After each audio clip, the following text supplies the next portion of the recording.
అలాగే ABM this Nani నేతల doctor BR Ambedkar Konaseema జిల్లా రాజోల్ కాన్స్టిట్యున్సీ. ఈ వీడియో రికార్డ్ చేయడానికి గల కారణం ఏంటంటే, నిన్న తెలుగుదేశం పార్టీ జనసేన పార్టీ ఉమ్మడి కార్యాచరణలో భాగంగా జెండా అనేటువంటి ఒక మీటింగ్ని ఏర్పాటు చేశారు. ఈ మీటింగ్లో చాలా హాస్యాస్పదమైనటువంటి సంఘటనలు చాలా జరిగినాయి. అయితే ఒక ఇద్దరు స్పీచ్ కోసం మాట్లాడుకుందాం. ఎవరంటే పవన్ కళ్యాణ్ గారు, అదే మాదిరిగా చంద్రబాబు నాయుడు. ఈ చంద్రబాబు నాయుడు కోసం మాట్లాడుకునే ముందు పవన్ కళ్యాణ్ గారి కోసం మాట్లాడుకుందాం. పవన్ కళ్యాణ్ గారు నమస్కారం సార్. విషయంలోకి వెళ్తే, మీరు నిన్న మాట్లాడుతూ చాలా ఉద్వేగంగా, చాలా ఉత్సాహంగా, ఉర్రేతొలగిస్తూ ఒక ప్రసంగాన్ని అయితే చేశారు. మాకు ఇదేం కొత్త కాదు. మీరు స్టేజ్ మీద ఊగడం, మీరు స్టేజ్ మీద అరవడం, మీ జుట్టుని ఇలా సవరవ్వడం, ఇవన్నీ మాకేం కొత్త కాదు. అయినప్పటికీ పాత చింతకాయ పచ్చడిలాగానే అనిపించింది మాకు మీ ప్రసంగం. అయితే ఈ ప్రసంగంలో నేను ముఖ్యంగా కొన్ని విషయాలు గమనించాను. ఏంటంటే, మొదటిది, మీ ప్రసంగం అంతా కూడా గౌరవనీయులు ముఖ్యమంత్రి జగన్మోహన్ రెడ్డి గారిని విమర్శించడానికి మాత్రమే, జగన్మోహన్ రెడ్డి గారిని తిట్టడానికి మాత్రమే మాట్లాడినట్టుగా ఉంది. రెండవది, జన సైనికుల్ని, జనసేన పార్టీని చాలా తక్కువ చేసి అవమానకరంగా మాట్లాడినట్టు నాకు అనిపించింది. ఫస్ట్ దానికోసం మాట్లాడుకుందాం. జగన్మోహన్ రెడ్డి బాబాయిని మర్డర్ చేశాడు, చెల్లిని గోడకేసి కొట్టాడు, నాకు గొంతులో గుణపం నింపాడు. ఏంటి సార్ ఇవన్నీ ప్రసంగాల్లో? మీరేం ప్రసంగం చేయాలో కూడా మీకు స్క్రిప్ట్ ఉంటుంది, దాన్ని కూడా మీరు రాసుకోరు. ఎవడో రాసిచ్చిన స్క్రిప్ట్ చదువుతారు. ఈ చదివే స్క్రిప్ట్ అయినా కొంచెం హుందాతనంగా ఉండాలి కదా సార్. అరిచేయడం, గోలెట్టడం, కేకలేయడం, గుండెలు బాదుకోవడం, ఇది ఒక ముఖ్యమంత్రి అవ్వడం కోసం పార్టీ పెట్టిన లక్షణం అనుకుంటున్నారా మీరు?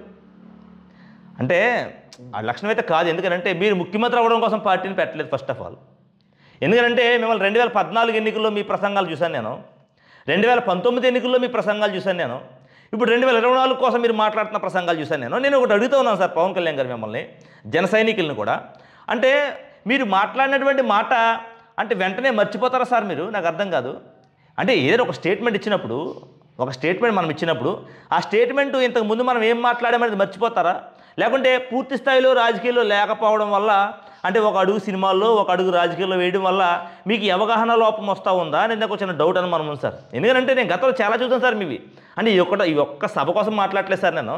ఏంటంటే గతంలో ఇంటర్మీడియట్లో బైపీసీ చదవని ఒకసారి అన్నారు, సిఈసీ చదవని ఒకసారి అన్నారు, ఆ తర్వాత ఎంపీసీ చదవని ఒకసారి. అంటే ఒక ఇంటర్మీడియట్ని 3 గ్రూపులు చదివిన ఏకైక నాయకుడు మీరు ఒక్కరే సార్ నాకు తెలిసి.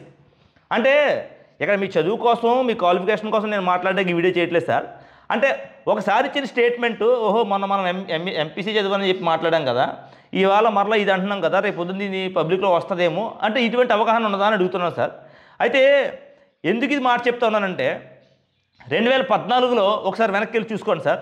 మీ బాడీ లాంగ్వేజ్ ఏ విధంగా ఉండేది, మీ కాన్ఫిడెన్స్ లెవెల్స్ ఏ విధంగా ఉండేవి, మీరు పార్టీ పెట్టినటువంటి విధానం, మీ సిద్ధాంతం ఏ విధంగా ఉండేది అనేది ఒకసారి వెనక్కి వెళ్ళి చూడండి సార్. ఇది నేను కోపంతోటో లేకుంటే మీ మీద బాధతోటో నేను రికార్డ్ చేస్తున్న వీడియో కాదు సార్. అంటే మిమ్మల్ని మీకు గుర్తు చేయలేనటువంటి నా తాపత్రయం, ఒక అభిమానిగా, పవన్ కళ్యాణ్ అనేటువంటి అభిమానిగా, హీరోగా ఉన్నప్పుడు మీ అభిమానిగా, మీ సినిమాలు చూసిన అభిమానిగా నేను చెప్తా ఉన్నాను సార్. ఎందుకని మీ అభిమాని అయ్యానో కూడా నాకు తెలియదు సార్. ఎందుకంటే అంత గొప్ప యాక్టింగ్ కూడా ఏం ఓడబుర్సేది ఏమి ఉండదు సార్ అక్కడ. అయితే విషయంలోకి వెళ్దాం, అది సెకండరీ టాపిక్. విషయంలోకి వెళ్దాం సార్. ఇప్పుడు మనకి 2014లో మీరు ప్రసారానికి వచ్చారు సార్.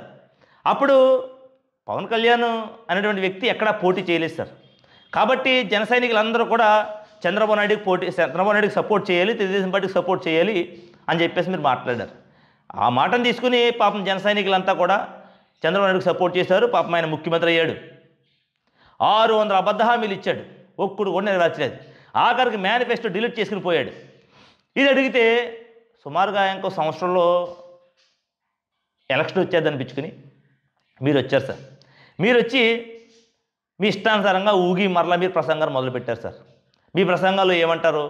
రే నారా లోకేష్, చంద్రబాబు నాయుడు తెలుగుదేశం పార్టీ నా తల్లిని అవమానించిన పార్టీ, మీ ఎంతో చూసేదాకా వదిలిపెట్టను అని చెప్పి మాట్లాడారు సార్. అంటే అప్పుడు ఉన్నటువంటి ఆ మూమెంటు, ఆ కోపం, ఆ బాధ, ఆ ఉక్రోషం, ఆ అవమానం, ఇవన్నీ ఏమైపోయినాయి 2019 వచ్చేసరికి? ఇప్పుడు 2019 వచ్చేసరికి మేము అమ్మని తిట్టినటువంటి లోకేష్ మారిపోయాడా, లేకుంటే మీ పార్టీని తిట్టినటువంటి చంద్రబాబు నాయుడు మారిపోయాడా, లేకుంటే మీ మద్దతుతో గెలిచిన చంద్రబాబు నాయుడు చేసినటువంటి దుర్మార్గాలన్నీ మారిపోయాయా? ఏం మారిపోయిందని చెప్పి మరలా 2019లో ఇలా వెంపర్లాడి తెలుగుదేశం పార్టీని లోపాయకార ఒప్పందంతో విడిగా పోటీ చేసినట్టుగా పోటీ చేసి దానికి అధికారం ఇవ్వాలని చాలా ప్రయత్నాలు చేశారు మీరు. కానీ ప్రజలంత అమాయకులు కాదు. మీరు పోటీ చేసిన 2 సీట్లలో కూడా ఓడించేశారు. అప్పుడు కూడా మీ ప్రసంగాలు చూశాను నేను. సముద్రం ఒకటి కాలి కింద సలాం కొట్టదు. ఇప్పుడు ఎవడు కాలు కింద సలాం కొడుతుంది? నిన్నటి ప్రసంగంలో కూడా చూశాను నేను. ఎవడికి తాకాటు పెట్టారు పార్టీని, ఎవరి దగ్గర బానిసత్వం చేస్తూ ఉన్నాం మనం. ఇది మర్చిపోయి సినిమాలో డైలాగులన్నీ కొడతా ఉంటే జన సైనికులు విజిల్స్ కొడతారేమో, ప్రజలు ఓట్లు వేయరు సార్. మీరు కొట్టే సినిమా డైలాగ్స్కి, మీరు చెప్పేటువంటి సినిమా డైలాగ్స్కి జన సైనికులు విజిల్స్ కొడతారేమో. మీ అభిమానిగా నేను కూడా విజిల్స్ కొడతాను, కానీ ఓట్లు వేయరు సార్. అంటే ఇది మీ ప్రసంగాన్ని ఉద్దేశించి చేస్తున్నటువంటి వీడియో కాదు సార్, మీ ప్రవర్తనను ఉద్దేశించి చేస్తున్నటువంటి వీడియో. ఎందుకంటే 2014 మీకు మీ ప్రవర్తనకి, 2019లో మీ ప్రవర్తనకి, 2024 మీ ప్రవర్తనకి పొంతం లేకుండా పోయింది సార్. ఇప్పుడు జగన్మోహన్ రెడ్డి అనే వ్యక్తిని తీసుకుందాం. 2014లో ఎన్నికలకు వచ్చాడు, ఆయన ఓడిపోయాడు. ఓకే, మీరు కొట్టారు, మేము తీసుకున్నాం, మా టైం వస్తుంది, మేము కొడతాం అని దమ్ముగా నిలబడ్డాడు. 2019 ఎలక్షన్కి వచ్చాడు, నిలబడ్డాడు, గెలిచి చూపించాడు. మళ్ళీ 2024లో సిద్ధమని చెప్తా ఉన్నాడు. నేను చేసినటువంటి సంక్షేమం, నేను చేసినటువంటి అభివృద్ధిని ఇంట్లో ఉంటేనే ఓటేమని అడుగుతూ ఉన్నాడు. నేను మంచి చేశాను మీకు అని అనిపిస్తేనే ఓటేమని అడుగుతూ ఉన్నాడు. సరే, జగన్మోహన్ రెడ్డి అనే వ్యక్తి మంచి చేయలేదు, ఇదిగో మనకి అన్యాయం చేశాడు, ఇది మంచి కాదు అని చెప్పి, ఇదిగో మన ఇంటింటికి రేషన్ తీసుకొచ్చాడు, ఇది మంచి పద్ధతి కాదు, ఇదిగో మన ఇంటింటికి పెన్షన్ తీసుకొస్తా ఉన్నాడు, ఇది మంచి పద్ధతి కాదు, ఇదిగో మన పిల్లలకి మంచి అవైలబుల్ స్కూల్స్ ఇచ్చాడు, అది మంచి పద్ధతి కాదు, శిథిల వ్యవస్థలో ఉన్నటువంటి ప్రభుత్వ పాఠశాలన్నింటినీ కూడా నాడు నేడు అనేటువంటి స్కీమ్తో అభివృద్ధి పథకాలు నడిపించి పేద పిల్లలకు కూడా ఇంగ్లీష్ మీడియంలో చదువుకున్నటువంటి ఒక ఉన్నతమైనటువంటి అవకాశాన్ని తీసుకొచ్చాడు జగన్మోహన్ రెడ్డి, ఇది మంచి పద్ధతి కాదు అని ఈ విధంగా అరుచుంటే బాగుండేది సార్. సముద్రం ఒకటి కింద తల వంచదు అంటే అర్థం ఉందా? మనం చేసేటువంటి పనులకి, మనం చెప్పేసేటువంటి మాటలకి అర్థం ఉందా? చెప్పాలి దమ్ముగా, ధైర్యంగా. జగన్మోహన్ రెడ్డి చేస్తున్నటువంటి సంక్షేమం కరెక్ట్ కాదు, అది నేను ఆపేస్తానని చెప్పే దమ్ముందా? జగన్మోహన్ రెడ్డి సచివాలయం వ్యవస్థ ఇది మంచి పద్ధతి కాదు, ఈ సచివాలయ వ్యవస్థను పూర్తిగా తొలగిస్తాను నేను, సచివాలయంలో ఉన్నటువంటి ఉద్యోగులందరినీ తొలగిస్తాను నేను, మరలా జన్మభూమి కమిటీలు తెలుగుదేశం పార్టీలో తీసుకొస్తానని చెప్పే దమ్ముందా? అది చెప్పాలి కదా. అది లేదు. జగన్మోహన్ రెడ్డి ఇంటింటికి పెన్షన్ అందిస్తా ఉన్నాడు, ఇది తప్పుడు వ్యవహారం. ముసలివాళ్ళందరూ కూడా ఆటోలు ఎక్కి ఆ ఎండను పడి శుభ్రంగా పంచాయతీ దగ్గరకు వచ్చి రోజంతా వెయిట్ చేసి ఆ సన్నమాటలు ఇచ్చినటువంటి 3,000 పట్టుకుని వెళ్ళి ఆ ఆటో వాడికి 1,000 రూపాయలు ఇచ్చి ఆ 2,000లో మరలా మీ ఖర్చులు చూసుకోండి అని చెప్పి దమ్ము ఉండాలి కదా. ఇది కరెక్ట్ పద్ధతి కాదు. జగన్మోహన్ రెడ్డి అందిస్తున్నటువంటి పథకాలు మంచి కాదు, అవన్నింటినీ నేను రద్దు చేస్తాను, రైతు భరోసా పేరుతో రైతులకు ఇస్తున్నటువంటి ఆ ధనాన్ని నేను రద్దు చేస్తానని దమ్ముందా? అమ్మఒడి పేరుతో తల్లి అకౌంట్లో వేస్తున్న డబ్బులు అది కరెక్ట్ పద్ధతి కాదు, నేను రద్దు చేసేస్తాను దాన్ని అని చెప్పి దమ్ముందా? మీరు ఎలక్షన్కి వెళ్ళే ముందు మీరేం చేస్తారో చెప్పి ఎలక్షన్కి వెళ్ళాలి, కానీ చేసిన దాన్ని అభివృద్ధిని వదిలిపెట్టి, సంక్షేమాన్ని వదిలిపెట్టి, ఇప్పుడు నువ్వు దళితుల మీద దాడులు చేస్తున్నారని మాట్లాడావు, మరి దళితులు చేసినట్టు అభివృద్ధి కోసం కూడా మాట్లాడాలి కదా. చెల్లిని గోడకేసి కొట్టాడు అంటున్నావు, చెల్లి ఏం చేసిందో కూడా మాట్లాడాలి కదా. ఆయన కుటుంబ వ్యవహారాలు నీకు ఎందుకయ్యా? నీ కుటుంబమే సక్రమంగా ఏడ్చిందా? మన కుటుంబాలు సక్రమంగా ఏడితే పక్కోడి కుటుంబం కోసం మనం మాట్లాడాలి. గన్న పట్టుకుని మీడియా పాయింట్లు తిరిగినాడు ఎవడో. ఇలాంటివన్నీ మాట్లాడుకుంటే చాలా చిరాగ్గా ఉంటుంది. ఇవన్నీ టైం వేస్ట్ కబుర్లు ఇవన్నీ నాకు అనిపిస్తుంటుంది ఒక్కొక్కసారి. ఇలాంటి ఏదో కబురు చెప్పే ముందు అమ్మ జీవితం మాట్లాడాలన్న మూడు ఇంట్రెస్ట్ అన్నీ సర్వనాశనం అయిపోతున్నాయి నీ ప్రసంగం గుర్తొస్తూ ఉంటే. జగన్మోహన్ రెడ్డి అనే వ్యక్తి చేసినటువంటి అభివృద్ధి కనపడట్లేదు అన్నప్పుడు మరి ఆయన చేసేటువంటి సంక్షేమం కనపట్లేదు అన్నప్పుడు ఇదిగో జగన్మోహన్ రెడ్డి అమ్మఒడి అని చేతితో డబ్బులు ఇస్తున్నాడు, వాటిలో మనం రద్దు చేద్దాం, మనం వేరే ఏదో చెల్లివాడు అక్కడో ఇద్దామని చెప్పి ఎలక్షన్కి వచ్చి దమ్ముందా నీకు? అది లేదు మనకి. జగన్మోహన్ రెడ్డి మంచి చేస్తేనే ఓటేమన్నాడు, ఇది మంచి కాదు జగన్మోహన్ రెడ్డి చెప్పేద్దాము మీ దగ్గర ఉందని అడుగుతున్నాను నేను. మీ ఇంట్లో మంచి జరిగితేనే మీ బిడ్డని ఆశీర్వదించండి, మీరు నాతో నడవండి అని చెప్పేటువంటి దమ్ముగా స్టేట్మెంట్ ఇస్తున్నాడు జగన్మోహన్ రెడ్డి. జగన్మోహన్ రెడ్డి చేసినటువంటి మంచి అది మంచి కాదు, జగన్మోహన్ రెడ్డి చేసినటువంటి అమ్మఒడి మంచిది కాదు, జగన్మోహన్ రెడ్డి చేసినటువంటి రైతు భరోసా మంచిది కాదు, జగన్మోహన్ రెడ్డి స్కూల్స్ డెవలప్మెంట్ చేసేది మంచిది కాదు, జగన్మోహన్ రెడ్డి ఇంగ్లీష్ మీడియం స్కూల్లో పిల్లలు చదివిస్తారు అన్నాడు, పేద పిల్లలు అది మంచిది కాదు, పేద పిల్లలు తెలుగు మీడియంలో చదవాలి, మా పిల్లలు మాత్రమే ఇంగ్లీష్ మీడియంలో చదవాలి. ఇలాంటి స్టేట్మెంట్ ఇచ్చే ఎలక్షన్కి వచ్చే దమ్ముందా పవన్ కళ్యాణ్ గారు? మీకు దమ్ముంటే యూ క్యారీ ఆన్, వెళ్ళండి ఎలక్షన్కి, ప్రజలే బుద్ధి చెప్తారు.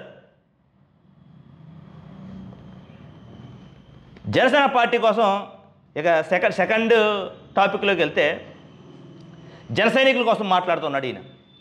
మన దగ్గర 10 నుంచి 1000 నుంచి 800 మంది పోల్ మేనేజ్మెంట్ చేసేటువంటి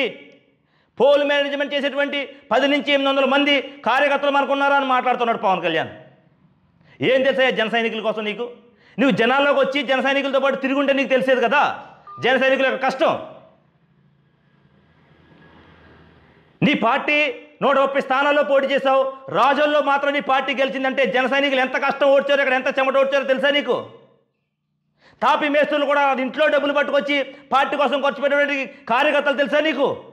భోజనాలు పెట్టగలరా అని అడుగుతా ఉన్నావా? నీవు బానిసత్వం చేస్తూనే ఉన్నావు, చంద్రబాబు నాయుడు చేయి. ఎందుకు కార్యకర్తలు అంత తక్కువ చేసి మాట్లాడడం? ఇవాళ దళిత కాన్స్టిట్యూన్సీలో కోట్ల రూపాయలు ఖర్చు పెట్టుకుని పాడైపోయాడు దళిత నాయకులు ఎంతమంది ఉన్నారు తెలుసా నీకు నీ పార్టీ కోసం?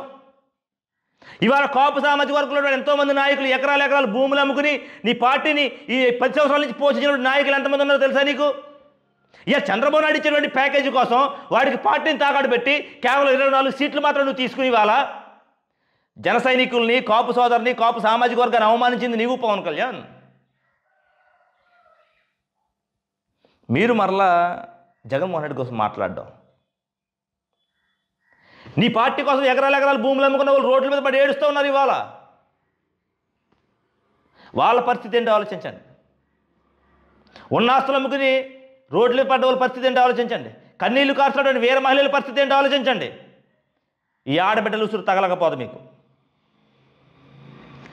ఒక రాజకీయ సభలో మాట్లాడినప్పుడు, ప్రజలను ఉద్దేశించి మాట్లాడినప్పుడు మీకు నేను ఈ హామీ ఇస్తా ఉన్నాను, మీ కొరకు నన్ను అధికారంలోకి తీసుకురండి, నేను మీ కొరకు ఈ పని చేస్తాను, నన్ను అధికారంలోకి తీసుకురండి, ఈ ఉమ్మడి అభ్యర్థత్వాన్ని బలపరచండి, నేను మీకు ఈ సంక్షేమం చేస్తాను, ఈ అభివృద్ధి చేస్తాను, ఇది కదా మాట్లాడాలి. ఇది మానేసి జగన్మోహన్ రెడ్డి బాబాయి గొడ్లో గోడకేసుకుంటాడు, నా గుర్తులో గుణపొందింపాడు. ఏంది పవన్ కళ్యాణ్ గారు ఇది? కొంచెం పరిణితి చెందినటువంటి రాజకీయాలు చేయమని కోరుకుంటూ నేను మీ నాని నేతల డాక్టర్ బిఆర్ అంబేద్కర్ కోనసీమ జిల్లా రాజోల్ కాన్స్టిట్యున్సీ. ఖచ్చితంగా మరొక వీడియో చంద్రబాబు నాయుడు ప్రసంగం మీద మాట్లాడుకుందాం. Thank you.